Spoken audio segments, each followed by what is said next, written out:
I think that as a dealer, we've kind of two buckets of what are we putting out and where are we spending our money, and then what are we doing internally. But overall, it's what is your team capable of doing and where is it providing value?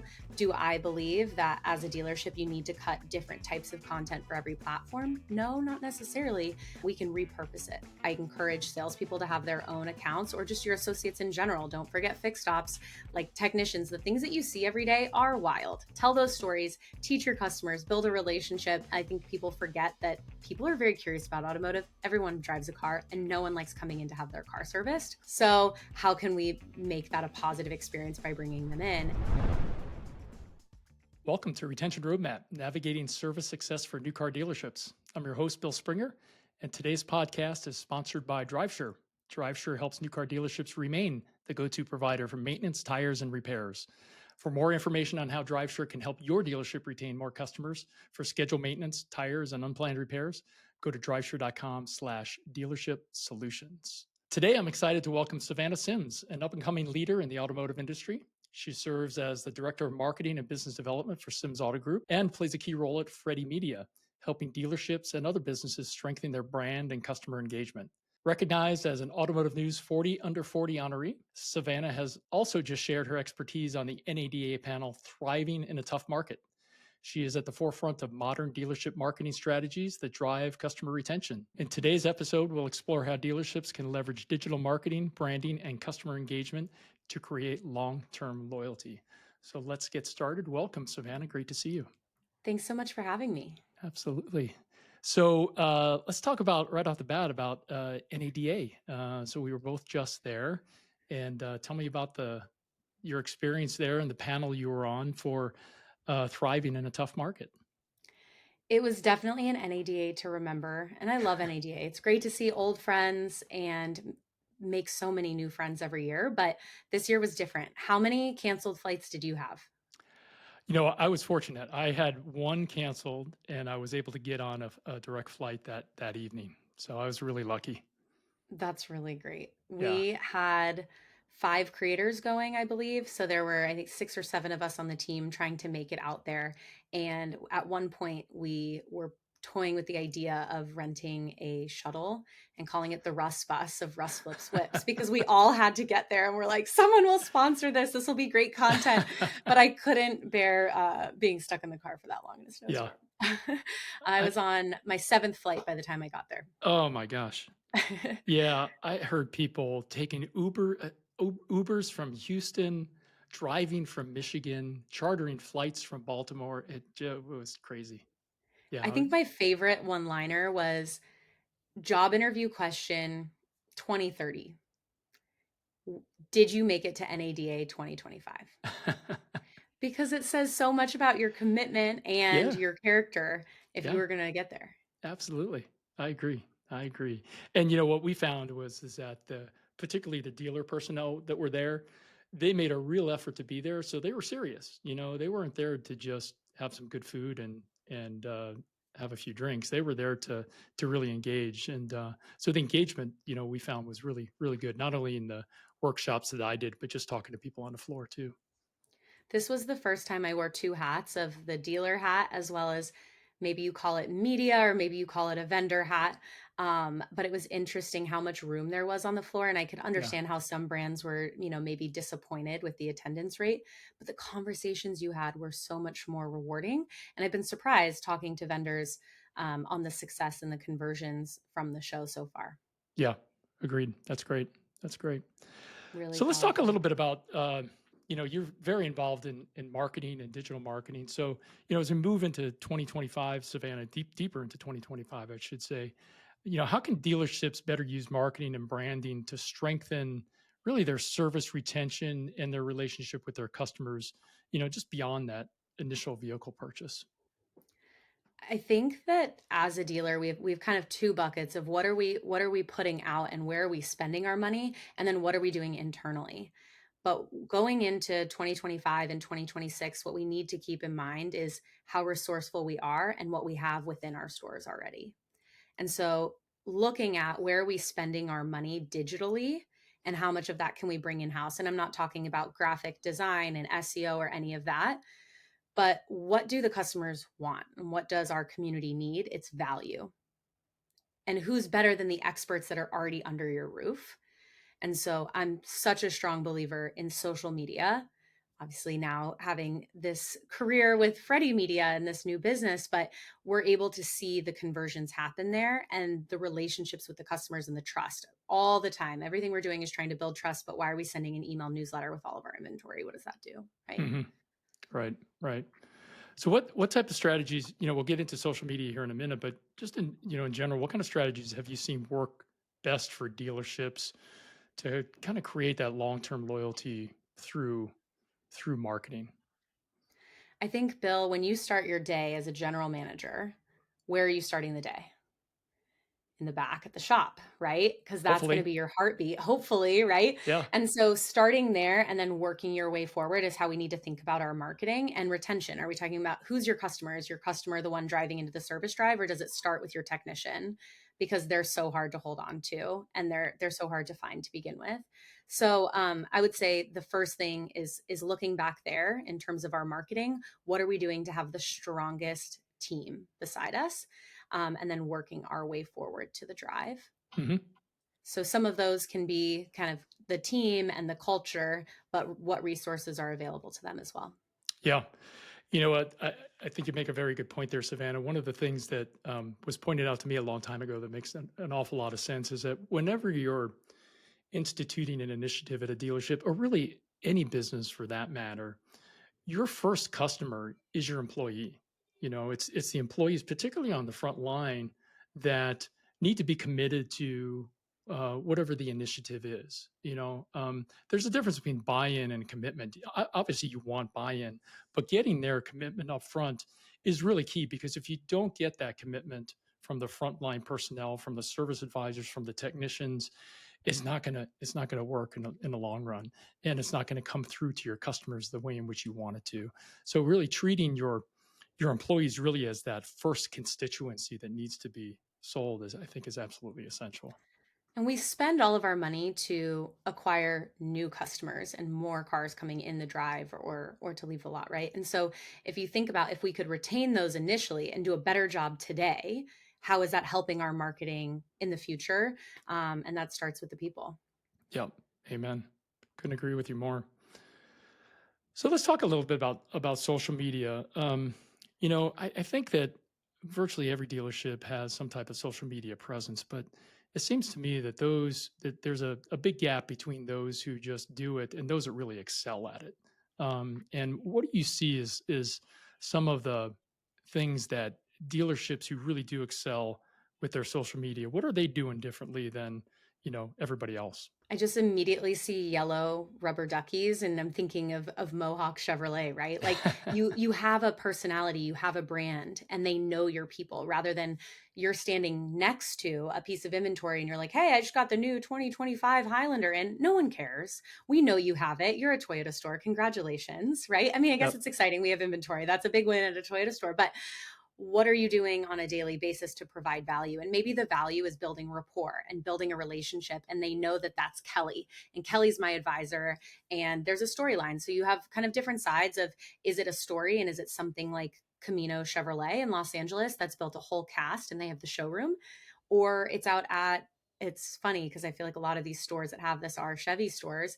But if you look at Mohawk as well, and that's fictional and it's a story. Or is it something like Russ, which is authentic and storytelling and a balance of tips and tricks and day in the life and more vlog style? So I think there's different ways to do it, but the number one thing is building a relationship and cutting through the clutter. I was guilty of this as well, posting the OEM content, static images, a call to action in every single post. The call to action is just welcome, Yeah. right? Right. Right. When you look at the various social media platforms, are you seeing any differences in effectiveness uh, via different platforms? I don't. I don't think that it probably doesn't make sense for a dealership to basically be executing the same message on Facebook that they're doing on Instagram or TikTok or that type of thing. And how are you finding dealerships really leveraging the uniqueness of each social media platform to be more effective? We always say it's best to focus on short form because we know we have their attention for a short amount of time. And Facebook and Instagram are connected, right? So we have Meta. If you're putting out the same thing as a dealership, we understand how many hats you're wearing and what you need to get done. If you can do long form and you have YouTube and it's captivating and you can have a full podcast like several dealerships do now, that's great if that's engaging and that's working. And then you can cut that into clips that then you can put on TikTok, on YouTube Shorts, on Instagram and Facebook. But overall, it's what is your team capable of doing and where is it providing value? Do I believe that as a dealership, you need to cut different types of content for every platform? No, not necessarily. We can repurpose it. Gotcha. And what type of, when you talk about key performance metrics around social media, what are some of the things that you think are, most important for dealerships to look at when they're looking at their social media engagement? It's interesting if we're talking about a sales department, there's no like swipe up to buy the Forerunner, Hmm. right? Or there was like to know it for lifestyle creators where you could like click on the girl's outfit and you can see her bag and you can see her shoes. We don't necessarily have that same experience in automotive. The best example I can give you is Rohrman. Rohrman has link in bio or link tree, where for those not familiar, it goes quite literally in the bio of your social media account and it can then link to the dealership. And when you are looking on the backside of the dealership, where's your web traffic coming from? And to see in the top three link in bio or link tree, you're doing a great job. So I would say, looking at your traffic and where is it coming from, that's huge. Gotcha. Additionally, like on the trade-in side, if you're creating social media content, both on your salespeople, I encourage salespeople to have their own accounts or just your associates in general. Don't forget fixed ops, like technicians. The things that you see every day are wild. Tell those stories, teach your customers, build a relationship. Who do you share a stall with, or who's at the stall next to you, and what's going on? What are they working on, right? Make it fun. I think people forget that people are very curious about automotive. Everyone drives a car, and no one likes coming in to have their car serviced. So, how can we make that a positive experience by bringing them in? And when you're doing the vehicle walkarounds, and we're showing them that the MPIs, and we're going through and this is how you measure your brakes. We're usually using like those laser pointers, right? And we're pointing these things out. Why aren't we making that fun? It's really difficult to understand a technician or they're speaking another language. I actually just spoke to a dealer out in California that was hiring someone who specialized in content creation and social media specifically for that. And I was like, wow, that's the first time I've talked to someone that's putting that much effort into it rather than having their technicians do it. I Yeah. thought that was fun. Yeah, that's great. Yeah, you and I were talking before we hit record about, how do you I think you used the phrase fixed ops fun. Am I correct? Fixed And to, ops fun. fixed ops fun, yeah. And how have you what have you seen some other dealerships do in order to kind of leverage that and to bring some more, humanity to their fixed ops department through marketing? Yeah, there are a couple different ways. It depends on if we're focusing on what's happening in the service drive or what's happening in the shop or what's going to happen in the shop 5 years from now. I think I'd like to start there of, obviously we're involved in our state associations and you're involved with the local tech programs, the community colleges, but the high schools, even having a monthly open house where they can come in through the high school and you order pizza and they just get to have lunch with your technicians and learn from them and their journeys. That's great. That was something that I did at my store that I really loved. Another fun thing is working on a build. So many stores now are involved in racing, but how many of you open your shop, you let them change their brakes on their own cars? Why aren't you guys communally working on a project? And that's a really great way to bring the team together. That's great. Yeah, for sure. That's interesting. Drilling down into social media, one of the things that I've been intrigued about is social media influencers, in terms of what impact that they can have on a brand, what impact that they can have on a business. And I'm curious, I know this is an area that you've have some experience in, and maybe if you can start out just kind of by defining for our listeners, what do we, when we talk about a social media influencer, what do we mean by that? And what is the opportunity really within the new car dealer space to leverage this more, to help our businesses? So we have influencers and content creators. And what I would really urge everyone to think about is the value in the storytelling and the relationship being more on the content creation side. I promise it's not easy. I'm not great at doing it myself either. It takes so much commitment. Yep. And so getting behind that from the top down in a dealership and encouraging it and getting involved with them, making it just a part of the process. And again, it pains me to see the photos when you sell a car and they have, back in COVID, they all had their masks on, you're handing them the keys, or even now, right? It's like painful. No one wants to take that photo. But there are ways that we can kind of tell that story of what was the process like and what was engaging. And rather than, why don't you ask them, this is why I think this is better than X car. Like, can you guess what it is? Doing a reveal. Like, there's ways that can just start with the hook and make it fun. Um, but overall, you're able to build an identity for your dealership. So your Toyota store is different than the Toyota store down the road. And the biggest problem we have is overcoming this trust barrier. And it was interesting. We were working with Benz and Bow Ties, Doug Horner from Ohio. We're working on putting together his NADA presentation. And we're talking about the perception of dealers before someone comes into a dealership. Very, very, very negative, right? And then after that, after they come in and they, buy a new car, buy a used car, come in for parts and service, that's cut down to almost a third of a negative reaction. And so we already are doing a better job, but through social media, they come in and they already trust you rather than spending money on Google, on Meta, and what we're doing a inventory photo with a sweet overlay. That's not building any trust. Right. That's the biggest thing.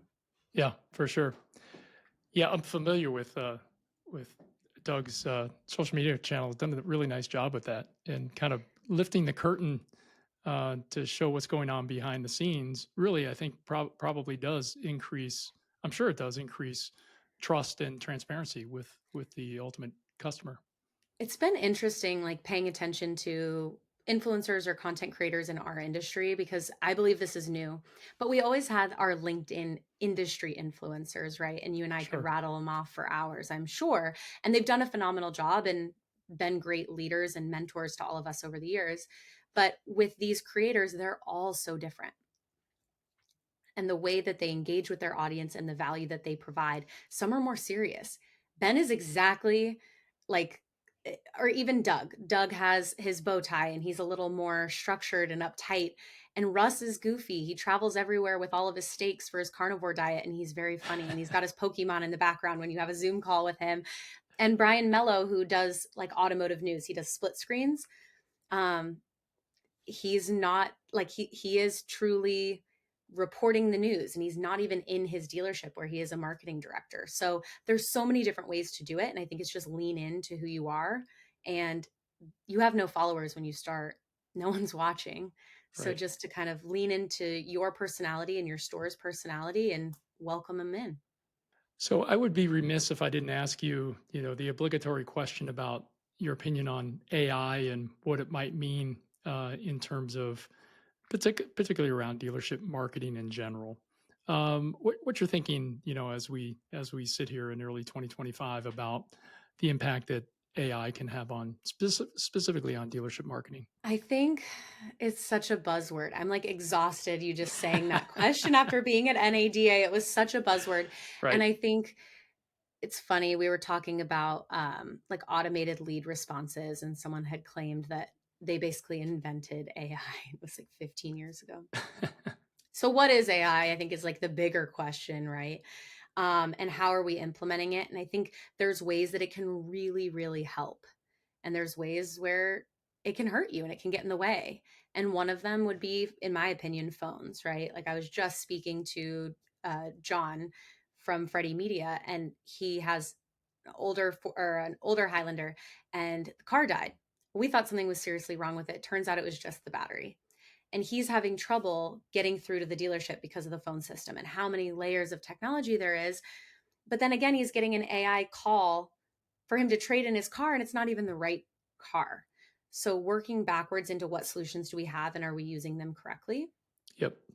And then there's ways where you have companies like Kirby, and this isn't AI at all, but think about the whole pizza delivery and being able to track it on the app and you know where it is. Same with Amazon, being able to do that in service. But when it comes to marketing specifically, I think there's so much opportunity for us to serve up exactly what they need when they need it, and be able to have a back and forth communication that's effective. But nothing beats that big smiling face in the service drive in the morning. And we need to go back to that. In terms of content creation, we can use AI effectively. I don't think that you should have AI avatars make all the content for your dealership. And I get served up ads for that all the time, and it drives me nuts. But you can take a long form video, like we can take our podcast here today, and we can throw it in something like Opus Clips, and we can have 25 short clips that are so valuable. Yep. Yeah. And that's really knowing how to leverage it effectively as opposed to just using it mindlessly. Exactly. Yeah. So being able to make things efficient and easy for our dealerships, if we're just getting into content, that's such a simple way to do it. But I go back to in our dealership with our CRM. There's so many great ways to use AI to go back and harvest our whole database and get them back in the drive. So I am not anti AI. I use it all day. Love Sure. it, but you just need to use it right. Exactly. Yeah. Yeah. For sure. Couldn't agree with you more. Well, Savannah, you've given us an awful lot of great ideas here. You've got, my wheels are spinning in terms of, just some of the ideas that you brought forward today. If any of our listeners wanted to get a hold of you, what's the best way for them to find you online? Absolutely. LinkedIn is wonderful, or through freddymedia.com. Super. Well, we'll include that in the show notes as well. Thank you so much, Savannah, for joining us today. We really appreciate you being here. Thank you. You've been listening to Retention Roadmap, Navigating Service Success for New Car Dealerships. Subscribe on Spotify, Apple Podcast, YouTube, or wherever you get your podcasts.